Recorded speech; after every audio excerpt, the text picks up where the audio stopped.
Iran ఇజ్రాయెల్తో యుద్ధానికి సన్నాహాలు చేస్తుందా అంటే అవుననే సమాధానం వస్తుంది. ఏడాది జూన్లో 12 రోజుల పాటు జరిగిన యుద్ధంలో ఇరాన్పై ఇజ్రాయెల్ పైచేయి సాధించింది. ఇరాన్కు చెందిన న్యూక్లియర్ ప్లాంట్లపై ఇజ్రాయెల్ దాడులు చేసినా గట్టిగా ఎదుర్కోలేకపోయింది. ఇక ఇజ్రాయెల్పై ప్రతీకారం తీర్చుకోవడానికి ఇరాన్ గత కొన్ని రోజులుగా భారీ ఎత్తున మిసైల్స్ను తయారు చేస్తుంది. మరి ఈ మిసైల్స్ ఎవరిపై ప్రయోగించడానికో తేలికగానే అర్థం చేసుకోవచ్చు. ఈ వివరాలు ప్రత్యేక కథనంలో తెలుసుకుందాం.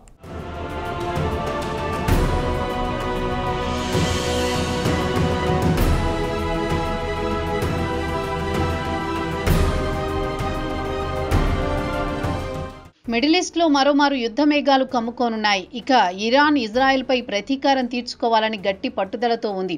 ఈ ఏడాది జూన్లో ఇజ్రాయెల్కు ఇరాన్ మధ్య 12 రోజుల పాటు జరిగిన యుద్ధంలో ఇరాన్ ఓ రకంగా చెప్పుకోవాలంటే చేతులు ఎత్తేసింది. దీనికి ప్రతీకారం తీర్చుకోవాలనుకుంటోంది.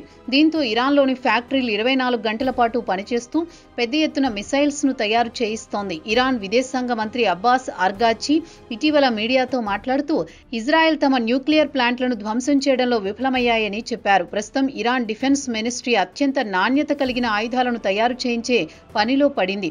ఇక ఇరాన్ సీనియర్ అధికారులు సమాచారం ప్రకారం ఇరాన్లోని మిసైల్స్ ఫ్యాక్టరీలు రోజుకు 24 గంటల పాటు పనిచేస్తున్నాయని న్యూయార్క్ టైమ్స్ కూడా వెల్లడించింది.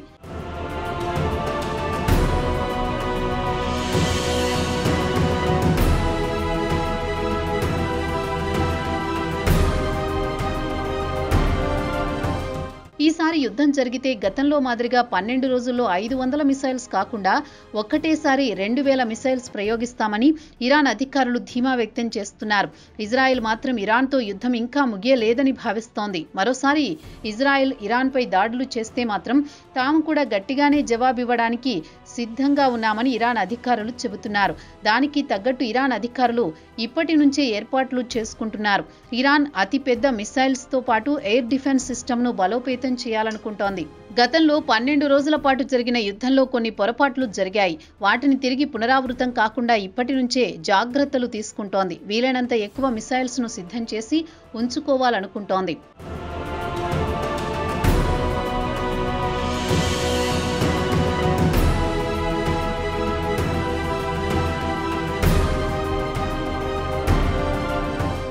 ఇక ఇరాన్ తక్కువ మొత్తంలో మిసైల్స్ పేల్చి ఎక్కువ మొత్తంలో డ్యామేజీ చేయాలనే ఆలోచనలో ఉంది. దీంతో డబ్బు కాస్త ఆదా చేసుకోవాలనుకుంటోంది. అలాగే ఇజ్రాయెల్తో జరిగిన 12 రోజుల యుద్ధంలో కొన్ని పాఠాలు నేర్చుకుంది. వాటిని ఈసారి అమలు చేయాలనుకుంటోంది. ఈ ఏడాది జూన్లో జరిగిన యుద్ధంలో ఇరాన్ ఫతా-1 అనే మీడియం రేంజ్ బాలిస్టిక్ మిసైల్స్ ను ప్రయోగించింది. దీనికి బదులు మరింత శక్తివంతమైన మిసైల్స్ హాజ్ ఖాసిం, ఖైబర్ షకీన్ లాంటి మిసైల్స్ ను ప్రయోగించాలనుకుంటోంది. దీని స్పీడ్ కు డిఫెన్స్ ఇంటర్సెప్టర్ కు చిక్కకుండా అనుకున్న లక్ష్యాన్ని ఛేదించగలదని అధికారులు చెబుతున్నారు. ఫతే-1 మిసైల్స్ ఎంత డ్యామేజీ చేసిందో వీడియోలు కూడా ఉన్నాయని అధికారులు వివరించారు. ఇక ఇరాన్ హై స్పీడ్ మిసైల్స్ ఎన్ని తయారు చేయిస్తుందో మాత్రం ఖచ్చితంగా తెలియరావడం లేదు.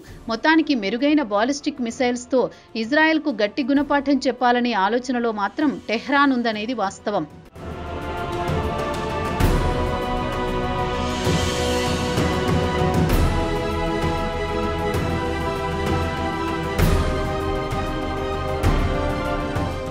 ఈ ఏడాది జూన్లో ఇరు దేశాల మధ్య జరిగిన యుద్ధంలో ఇరాన్ మొత్తం 631 మిసైల్స్ ను ప్రయోగించింది. వాటిలో 500 ఇజ్రాయెల్లో పడ్డాయని ఇజ్రాయెల్ డిఫెన్స్ ఫోర్స్ కూడా అంగీకరించింది. వాటిలో 243 బహిరంగ ప్రదేశాల్లో 36 బాగా రద్దీ ఉన్న ప్రాంతాల్లో పడ్డాయి. 221 మిసైల్స్ ను మాత్రం ఎయిర్ డిఫెన్స్ సిస్టమ్ ద్వారా అడ్డుకుంది. ఈ లెక్కన చూస్తే 86% సక్సెస్ రేటు కనిపిస్తోంది. అయితే ఇజ్రాయెల్కు అమెరికా పెద్ద ఎత్తున ఎయిర్ డిఫెన్స్ సిస్టమ్ ను పంపించింది. దీంతో ఇరాన్ నుంచే వచ్చే మిసైల్స్ ను అడ్డుకోగలిగింది. అయితే ఇటు ఇరాన్ తో పాటు అటు ఇజ్రాయెల్ కు కూడా పెద్ద సంఖ్యలో ఇంటర్సెప్టర్స్ కావాల్సి ఉందని డిఫెన్స్ రంగానికి చెందిన నిపుణులు అభిప్రాయపడుతున్నారు. అయితే ఇజ్రాయెల్ మాత్రం ఇరాన్ కు చెందిన న్యూక్లియర్ సైట్లను ధ్వంసం చేయడమే కాకుండా ఇరాన్ మిసైల్స్ స్టోరేజీ సైట్లను ధ్వంసం చేసింది. దీంతో ఇరాన్ ఇజ్రాయెల్ పై తిరిగి ఎదురుదాడి చేయలేకపోయింది. దీంతో ఇరాన్ గతంలో చేసిన తప్పులు చేయకుండా అత్యంత నాణ్యమైన మిసైల్స్ ను తయారు చేసే పనిలో పడింది.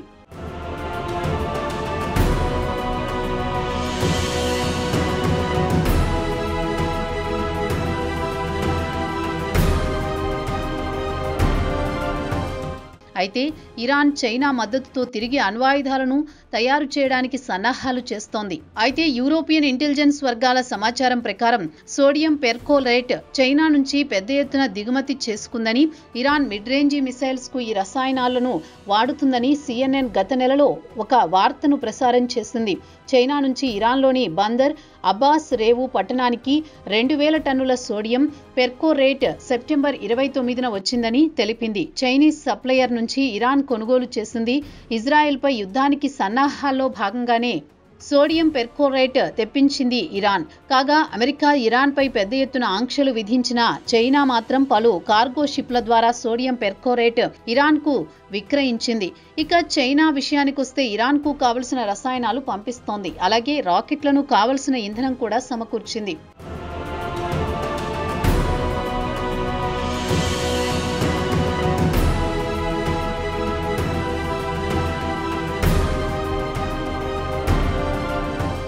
ఇక ఇరాన్ను చైనా అన్ని రకాలుగా ఆదుకుంటోంది. టెహరాన్కు అడ్వాన్స్ HQ-9 ఎయిర్ డిఫెన్స్ సిస్టమ్ను ఇవ్వడానికి కూడా సిద్ధంగా ఉందని చెబుతోంది.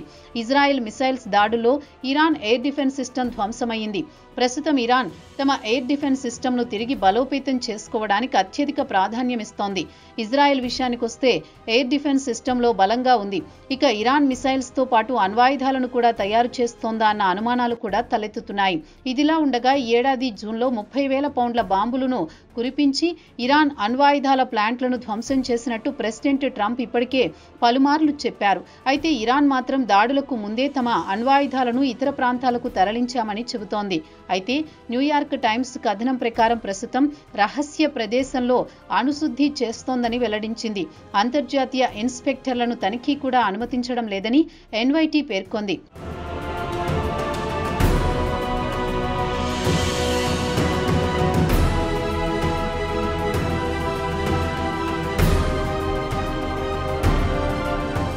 ప్రస్తుతం ఇరాన్ వద్ద ఎంత మేరకు అణ్వాయుధాలున్నాయో ఖచ్చితమైన సమాచారం లేదు. అణు ప్లాంట్లకు ఇంటర్నేషనల్ ఇన్స్పెక్టర్లను అనుమతించడం లేదు.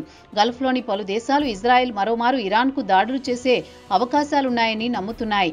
ఇక ఇజ్రాయెల్ అభ్యంతరం ఏమంటే ఇరాన్ అణ్వాయుధాలను సిద్ధం చేసుకుని తమపై ప్రయోగిస్తుందని ఆందోళన చెందుతోంది.